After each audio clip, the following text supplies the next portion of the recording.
Hello, guys. Welcome back to Strategy Talks. This is Carson Genti. I am here with Faith Swiss Ajiboye. Yes, I know you Nigerians have like 1,000 names, so you probably have three more names other than that. I saw a video of a Nigerian couple trying to name their children, and Absolutely. it was just Olua, Yeah, Oluwa means God. Yeah. uh-huh, yeah. This is Faith. You guys have said that I have brought someone from Kenya. I'm biased to Kenya. I did it with AJ. AJ is from Botswana. Yes. And now we're going to the West. Do you know that Kenyans and Nigerians have beef? No, let's leave the beef. Mm. All other African country has beef with Nigeria because we are the best in a lot of things. So Oh, let's seal it there. you see, she's testing me now. Yeah, let's leave it there. Let's move to. So, Faith, yeah, tell us about yourself. Introduce yourself to us. Hi, Carson. Hi, Hello. everyone. I'm happy to be here today, and my name is Faith Suzajiwe, like you mentioned. I'm a chartered accountant. Also, just completed my MBA from prestigious Loughborough University in the UK. My past years of experience has been over 12 years. I started with consulting. I worked as an external auditor for the first 4 years of my life. Then I moved to oil and gas, and I moved to events management company, of which for the oil and gas I was senior finance officer, and for the events company I was finance manager and administration before I came in for my MBA. So basically that's my background. I'm very hands-on with managing events, managing departments, organizations. For my last experience back home in Nigeria, I was in charge of operations for the last 2 years, where I was able to set up businesses across Africa, one in Nigeria's capital, Abuja, one in Namibia, and one in Zambia.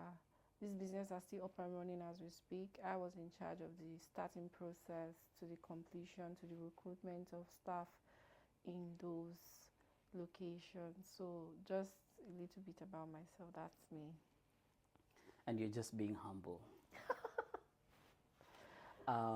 So you said you were there in oil and gas, and I know Nigeria produces a lot of oil. Mm-hmm. How was it? How was it in that? I know you were in charge of accounting and finance. So Yes. how was that experience? It was one of my best experiences. All the jobs I've done have given me unique experiences, but for oil and gas, it was a very wonderful experience. I initially started off in the office. Of course, your induction, you get to know the team, you get to know how the company is running the culture, you expect what they expect from you, and also you match it with your own expectations. Then I got into depot operations. I was able to I visited the depot I think 3 times every week, which was another end of Lagos.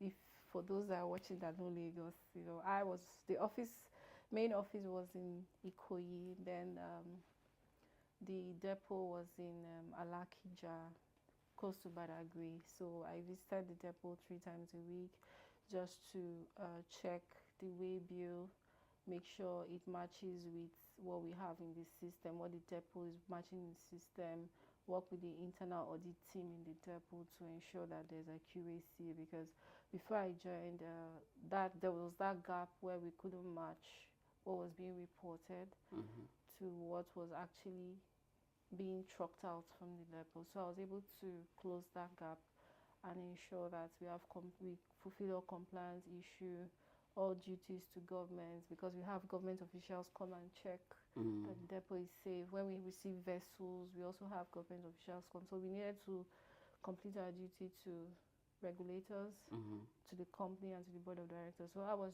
there to bridge the gap, to close those gaps. I brought up new ideas for how we could manage the inventory, because of course it's oil, it's liquid. There will be, shortages. So we're able to, account for losses, allowable losses, and non-allowable losses. contaminated, maybe water, there's rain, there's flood and stuff like that. So I was able to bridge those gaps, and it was really eye-opening because I got the opportunity to interact with different sets of people, different I won't say class of people, different people with different levels of authority. You know, sometimes I have to go to DPR, Department of Petroleum Resources. Sometimes I have to, create reports that are needed for such high-end meetings based on what is happening physically. So this was really, really mind-blowing for me. It gave me hands-on experience. If I wasn't using Excel so well, like I was using Excel when I was in audit, but if I wasn't using it so well, that gave me an opportunity to expand, use all the other parts of Excel that I wasn't even touching, And just to say that it wasn't all a ride in the park. Thanks to my supervisors and managers, then they were really hands-on. Mr. Tunde Dosemo, we have Bolanle, Daniel Utere, we have Tochi Ebo, we have my finance director, Timilola Achakobe. Thank you so much, Ma.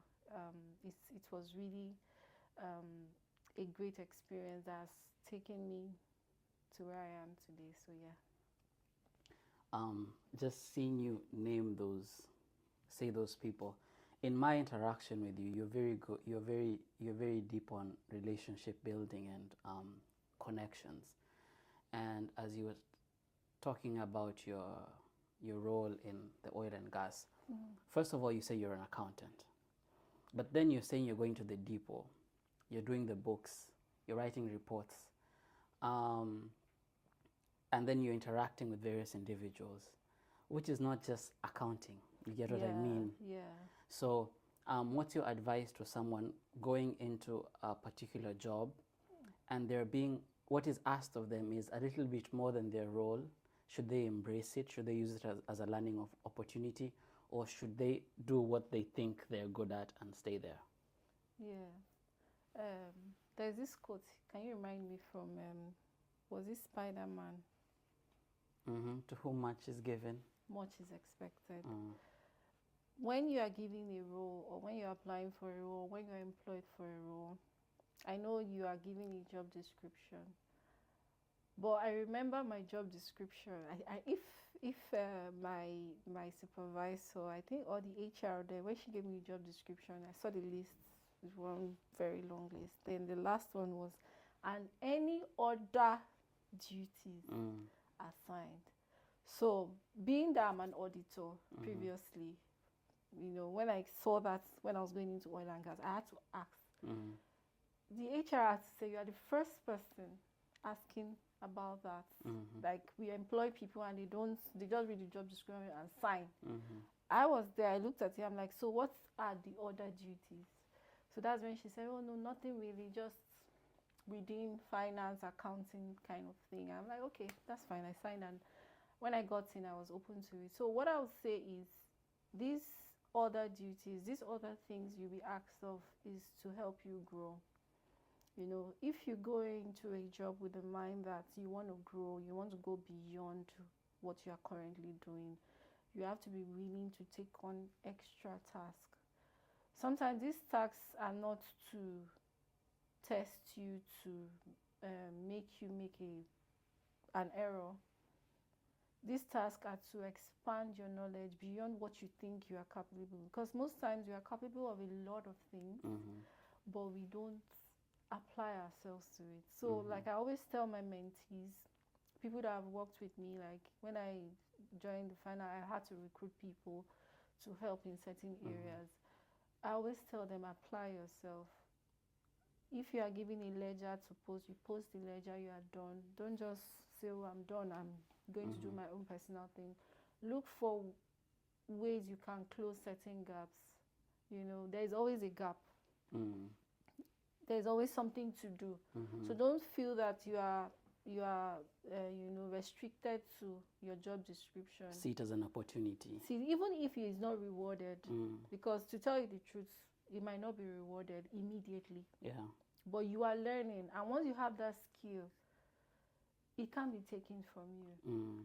And to add to that, those the way I applied myself to those jobs that were given to me outside my initial job description, I wouldn't even say they were outside my job description, they're just part of it. Like, I finished my posting, I run the reports, I see something, because I'm an auditor, I'll see something that doesn't seem right, and I bring it out. I'm like, okay, based on this is what is not right. And one thing audit taught me is, when you bring out an issue or a problem, find a solution before you present it to somebody else. Really? Yeah, that's what audit, like, on your own, what should have been done or what can be done to remedy it. Have it at the back of your mind before you not like you go and say it. So most times when I run these reports and I bring out those issues, I'm like, okay, these are the issues I saw in this thing that we just did. I wait for them to respond. Maybe they already, because sometimes, most of the time, they already know the issues. Yeah. These are managers, they have experiences, so they already know the issues. So they already say, oh, we know that this is what caused it. They will just pinpoint me. But I think one or two times they've actually stayed back and asked me, what do you think? And that's the point where it now comes back to me, what I learned in audit. Oh yeah, this is because at the beginning of the year we didn't do A, B, C, D. That's why it's shooting out at the end of the year. So I think we should do A, B, C, D, E. Most of the time, what I was proposing were actually very correct to be done. At other times, they could just tweak my response. So it just, and for that, I've taken that for me. I'm very happy. If you don't give me the award or you don't promote me because of that, I don't mind. I'm very happy because I've taken a learning from it. I'm taking it, I'm going back to apply it. And for future roles I come up with, I've taken, and for people that have like employed, and like my colleagues that are just working with me, I always tell them, bring out the errors. Audits is one very tricky thing. I remember then is, you can't go for an audit assignment and come back and tell me a company's book is clean. Really? Yes. You've not done your job, so why are you there? Yeah, why are you there if it and is it clean? Doesn't mean if it's not clean they are corrupt. Yeah. When I say not clean is, there could be maybe posting errors or even if it's description, you have to look at the detail, like description. Maybe they just describe something. You need to check from your sample. You need to check that. So you need to go back. If I do an audit and I don't see anything, I'll just feel I'm not ready. I just close it up. Maybe take a walk. Then come back to it. Yeah. So opening yourself up, aside the initial role that you are given, is very good. Apply yourself. You should be, because this learning, this skill, it can't be taken from you. You could leave that job, but the skill is there. You use it for future projects. You use it for your own. If peradventure you want to be a founder, it will be easier for you, because look at the numbers. Yeah, because it brings creativity, it brings innovation, it brings it puts everything together. And case in point, when I moved to the event management company, I was employed as finance manager, but eventually I was working as an operations manager, because I expanded the finance team. I was the only one in finance team when I came, because I think the previous staff left at the same time. So I was launched into the deep blue sea, but I built a team there. I recruited. I also compartmentalized the other departments, the HR. I made sure HR was standard. I employed an HR manager. We were able to expand the department to ensure that you were like a mini CEO. Exactly. To ensure that there were structures in place. Because if we didn't have those structures in place, we wouldn't have been able to expand into other locations. So when the CEO came to me, I was like, this is what I envision us doing. They're like, do you know this vision? I've shared it with the CEO, like, he has been, and we've not been able to hit the ground running on it. We've not been able to do it in the past 4 years. This is a vision I've had. And you did it in like 4 months. Yeah, you are. And in 4 months we've done it. It was a lot of pressure. It wasn't a ride in the park, I must say. You know, a lot of people were not comfortable with the change because it was just like a transformative change. Yeah, yeah. You know, departmental heads had to come to because there were staff that were already in the company for like since inception. Yeah. They've been with the company. So me coming in as a new person And trying to change 2 months, things. yeah, and trying to, you know, make everybody align with the vision and all that. So I had to be very strategic. I had to be very, I had to understand the culture they already have. Okay, so what am I trying to do? Work with management, work with heads of this department, have one-on-one interaction with people to understand their mindset about the company, what they think could be done better, you know. And after that, I now started proposing the change slowly. And one thing I remember my former supervisor said when I was in oil and gas, she said, when you move into a new place, when you, like, I think she told me when she was leaving, you know, she said, when you go into a new place, take your time to understand the culture. Take your time to, I think this conversation was during a meeting. We're just talking, having a random finance meeting just before she left when we were in oil and gas. Said, take your time to understand the culture. Take your time to understand the people, not just the culture, the people, because everybody is coming from different areas. Everybody has different levels of creativity. Then do your job and also find a way to integrate what people already have in their mind and what you know, the culture is to what you are planning to do, because that's the key importance of change, you know. So those were the steps I took. I tried to understand. Of course, the CEO has his own view. His view is very big. Oh no, I see us taking over the world. You know, but this is me seeing the CEO's view, standing with him in the highest building and saying, oh, this is beautiful. This is what we can grab. Yeah. And this is me coming down back to staff and seeing what they are thinking of. Yeah. I'm thinking of my next salary. I'm thinking of how I'm going to pay my next rent. I'm thinking of how I'm going to get the suppliers to do, you know. Their own problem is different from me. So I needed to be able to marry both for us to move forward. And that's what I was able to do within those few months. And these were learnings I've gotten from my audit experience, from my oil and gas experience, you know. And also the CEO and COO pushed me because, you know, sometimes you like you used to tell me that, Faith, sometimes you doubt yourself. Yeah. You know, they also look at me like, I know you can do a lot more than you're doing. Yeah. You know, so when they gave me those visions and I was holding back, they pushed me like, you can do it. Yeah. Sometimes they'll just come and drop this on the table. There's this file, you need to sort this out with this supplier. This supplier is giving us issue. I'm like, I'm not the procurement manager. No, we need you to do it. I need you to do it. It's you. I need to read, you know, because they know I read through documents like a lawyer. I'll read through the lines. So I need you to sort out what is the problem with this, you know. So those were the things I was able to do to be able to make those changes in those couple of years. I think, so you were in oil and gas, and then you're handling, of course, a lot of things. You go into a more operational type of role. You're setting up in different countries. Yeah. And from just what you're saying, it already seems at that point in time you already have a lot of experience, a lot of knowledge. Why do an MBA? Why stop everything and do an MBA?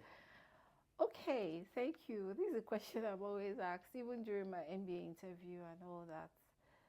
Well, to tell you something, I didn't have all the experience. I always read. When there's an issue that is brought to me that is really new, I'll say, okay, I'll look at it. I don't budge. I don't act like I don't know it. Yeah. Even when I'm blank, I just say, okay, thank you. I'll look at it. What is the timeline you need to respond? If they say I need 30 minutes, I'm like, oh, no, I'm doing something. Can you give me 2 hours? Because you need to read, I quickly get to a point to, maybe I'm posting ledgers. I just get to a point. I know this is it. I tick it out. I put it aside and I put it in front of me and I research. Even if it's I remember someone came to my system. I think the IT manager came to do an overhaul and he opened my desktop because I have one very big desktop. He was like, "Why do you have so many tabs open?" I'm like, I'm working on two different things right now, and I don't want to lose track of what I was doing before by closing it. So I just make sure that the first three tabs are this and these other tabs are this. So I open those tabs for research. I open a Word document or an Excel and I'm dumping it there. Like, okay, I'm trying to ask about this supplier. I'm trying to understand the history. I get the history document, like the file we have for the supplier. Okay, what is the agreement we have? What is the payment plan? Is there any credit? This thing. What is the credit policy for that country? I check the country credit policy because it's the credit policy from the country that we are using back home. What is the credit policy for us? What did we agree? Why is there issue now? Was there a default in payment? I go back to my accounting software. We're using Sage then. I check the supplier ledger from inception. I run it, even if it's 50 pages, I run it. Put in Excel, sort it to check if there was any default in payment at any time. If there was any default in payment, I highlight it. How many times were there defaults? What was the conversation around this default? I do all those audits. And by the time I'm done with it, I just put it aside. Within that 2 hours, I'm done. So what I do is I dedicate pocket times to those issues. So at the end of the day, it's not like I had the experience prior, but I have an understanding of how we can solve issues. The bottom line is, let's solve the issue, because if you don't solve a problem, you are stuck. You can't move forward. You can't even see what's ahead of you. Like a very close friend of mine always says, a country at war can never progress. If you are fighting war battles, you can't have development in technology because you're concentrating on the war. So the war in front of me is always what you are bringing. Okay, let me make sure that even if I have not solved it, I have an overview, I have an idea of the solution. I document it and put it aside and continue my job. So when it's now time for me to meet with you, I just take it back. So it's not like I already had these experiences. I always research, like I ask questions. Sometimes I don't even go to Google, I ask questions. I just stand up on my desk, I go to procurement lead. Please, I need this information about the supplier. I understand this, and he gives me a lowdown. He prints out some things for me. I look at it. I go to maybe the sales manager. Was there any issue in sales of this product? Did we have any meeting with the supplier at any time? What was the feedback? Then I go back to the account part of it and check, okay, did we default? Was there an exchange rate issue when we made payments? Was there anything? And I'm able to get this solution. So the bottom line is interaction, is communication. Communication is very key, So those were, looking back, I'm just imagining looking back of, sometimes I have to, if I dedicate 2 hours for some things and I see the issue is beyond the 2 hours, I extend the time. Sometimes I work late because I wouldn't want, like my manager always says, then you don't like taking today's work to the next day. I want to close what I have for today because I know the next day comes with its own problems. So those were the ways I was able to learn. So why an MBA? At the point where I started having international conversations, like I had a meeting with, I've forgotten what the name of the body is in Namibia, while we're trying to set up, understanding the kind of visa we will be given, or my MD will be given to come and run the company, understanding the employment laws, company registration. I never went to Namibia one day, but I knew what was happening. Like I understood the ecosystem, the staff we recruited, the building we acquired, all was from my desk. Like I sit down, I'm on Zoom calls, after Zoom calls, trying to videos are sent, like I had to trust people to understand what we are doing. So these conversations opened me up to a lot of things. Like there were gaps in your knowledge. In my knowledge. I remember we had a board meeting, and not a board, I won't say it's a board, like management meeting. And this is a mid-sized firm, to be fair, so it's not like it was one very big meeting, you know. And in that meeting, my COO, which is Madam Adiola, we work closely together, like we're like night and day, you know. And she mentioned something during the meeting that I see your potential beyond finance, beyond accounting. You know, you do a lot more than someone already in operations. And I would like you to consider, you know, transitioning into operation in the long term. I love the way you manage your team. We don't fail on our deadlines, submitting our tax and all of that. Everything is there. And you're still handling operations. So I would, you know, I'd like you to consider, you know, I'm like, okay, thank you. And we left the meeting. So I walked back into our office. I'm like, thank you, Ma. How do I transition into operations? And she looked at me and like, okay, you're thinking of that? I said, yeah, I wouldn't mind if it's something that's, you know, is a potential you already see in me, because sometimes we are really fixed on what we know, what we feel we can do. Well, like I said before, we have more potential. Like, okay. So she just said, well, she doesn't really know the parts, but I'm already on the parts. And we had a couple of other conversations, and she rounded up in, maybe you should consider an MBA. I'm like, an MBA? Okay. Say yes. Research about it. And I stood up and left the office. And I went back to my desk, you know. I typed MBA in Google. And Google gave me answers. I was just looking at it. I closed it. I said, I'll come back to you later. And I left. I continued my job, you know, for the day. And when I got home that day, after putting things in place, I picked up my phone again and I started research. And you know the way the algorithm works. From then on, you're getting videos. In fact, my spam promotions, MBA, this school is doing, that one is doing, you know. So eventually I did a virtual MBA. Like, I started a virtual MBA course. I didn't finish. It was a free course in one of the top universities. I think they call it mini MBA or something.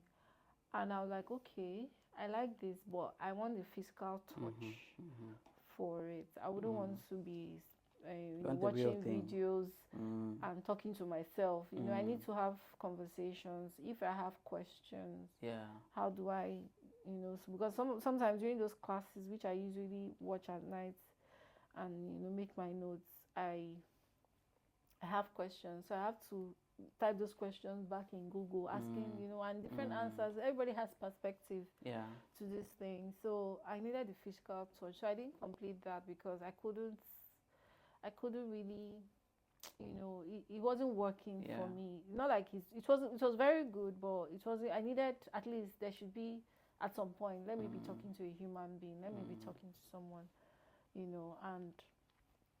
And that's how I decided to start researching about the MBA, options for MBA, what I can do with an MBA.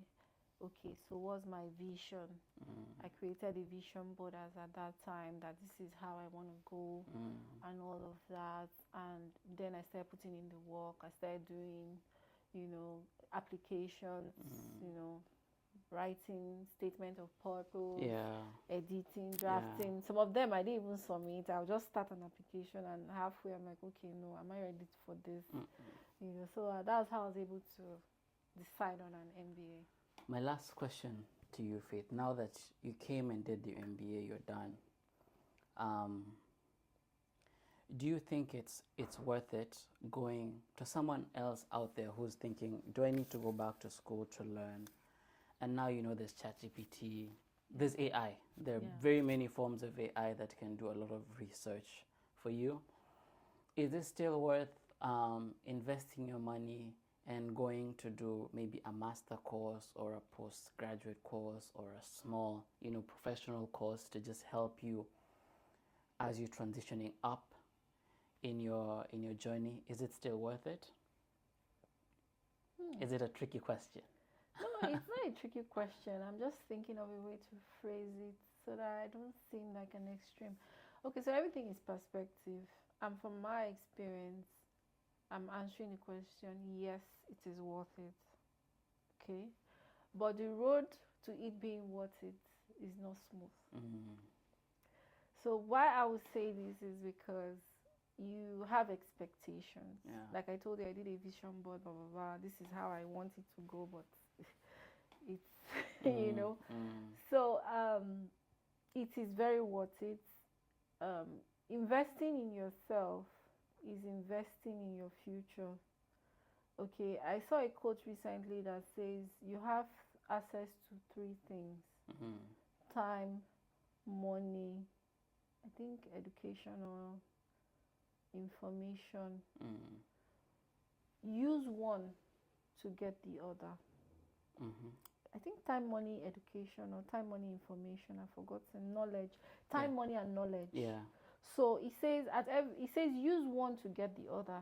So at every stage in life, you will need to grow beyond where you are. I know you mentioned ChatGPT, you mentioned virtual learning. There are a lot of free courses. That's an option if it's something you want to do. But there's a touch the physical class has. And like you said in the beginning, I'm big on networking. I'm big on communication. Yeah. I'm big on meeting people. I'm big on the physical touch, like let me see you, let's talk. Yeah. You know, and having a live MBA, I call it live MBA, not virtual. Having a live MBA gives me all of that. Yeah. I'm learning. I'm communicating. You're interacting with different people from different places. From different places. Yeah. I'm doing all of this. And it sums it up. You know, so you have three things: time, money, and knowledge. You have access to three things, but you might not have everything at the same time. Use one to get the other. So if you have time, use the time to get money. If you have money, use the money to get knowledge. If you have knowledge, use the knowledge to get time. Yeah. I know we can't buy back time, but with knowledge of what is happening, automation, you can, you know, you can save a lot of time. You can save a lot of time in research, in physical work. You know, the way we do things before is not how we do now. There are faster way of doing. So that's where knowledge to time comes in. So use those three free gifts appropriately. I get what you mean. I think when I think about my MBA journey, I usually tell people the greatest thing I learned in the MBA was language. We know the solutions, we've seen the problems, but how do you speak at a higher level? You know, because you can just say,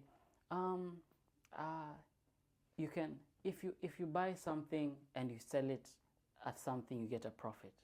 Yeah, that's good. But you can also say that differently to a different crowd and get more money from just saying it differently.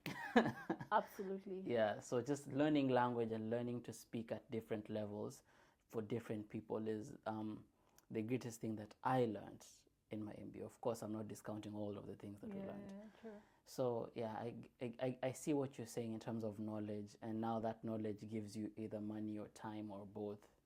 Yeah. Okay. So what are your final thoughts as we're coming to a close, Faith? I know we've talked about your experience, you deciding, being literally at the top of your stuff and deciding to go to do an MBA. What are your final thoughts for someone who's watching you and who's hearing your story? What can you tell them? Be self-aware. I remember in one of the courses we had in Loughborough Uni, by Cherry Chavez, she talked about self-awareness, you know, where we talk about personality types, which was very insightful, very on point at that point, because we needed that. So self-awareness is very important. That's stage one. Stage two, what do you want at this time. It still links back to self-awareness, but this is more specific. Self-aware is knowing your type of person. Are you a night person? Are you a day person? Are you deadline? You like meeting your deadline before deadline, or you like the rush hour? You know, you should know what works for you. That's self-aware. But this other one is, what exactly do you want now? An example is someone looking for a job while on another job. You have a job. I have, these are a life example. Someone really close to me. He has a job, a very thriving job. You know, he's like next to the director of a credit company, biggest credit company you know of. You know, and this is him saying he wants to get another job. And I'm like, you are making a whole lot of money. You like, he said he doesn't have time for his family. That is his problem right now. It's stressful. Sometimes he leaves the office 9 p.m., 10 p.m., deadlines. There are a lot of disappointing issues here and there. I'm like, from the outside, we see that you're doing really well. And he now applies for some jobs and gets like 3 offers. So 3 offers. One gives him, of course, almost the same level as where he is now, but lesser salary. But he has more time. Like salary is less, like significantly less, maybe 20% less.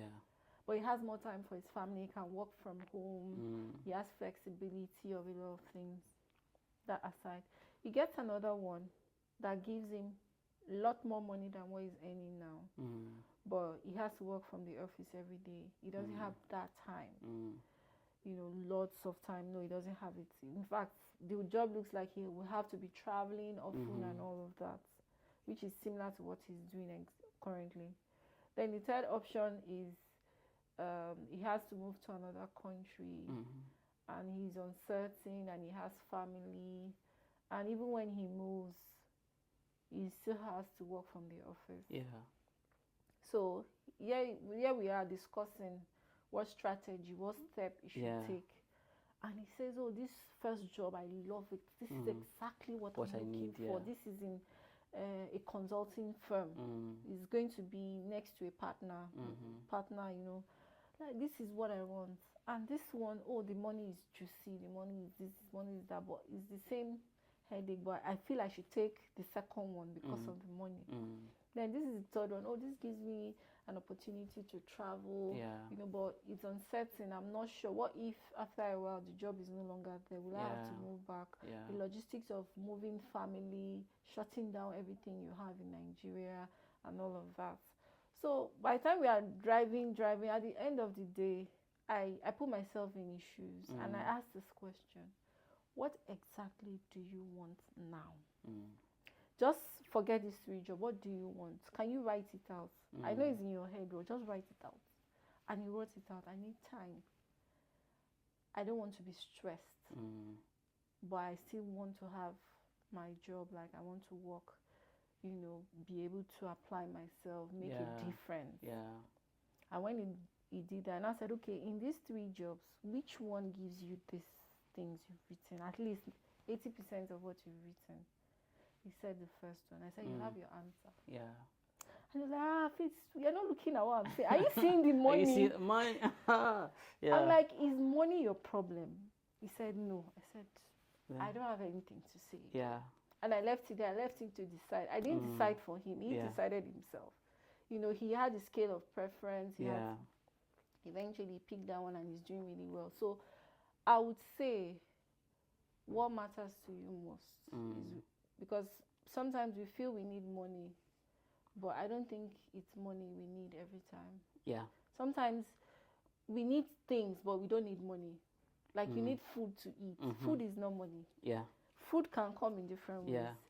You need a car. A car is not money. But I know we use money to buy a car, but you can also get a car in a different way. Someone could gift you a car. So we need to decide what exactly we want at every point in time.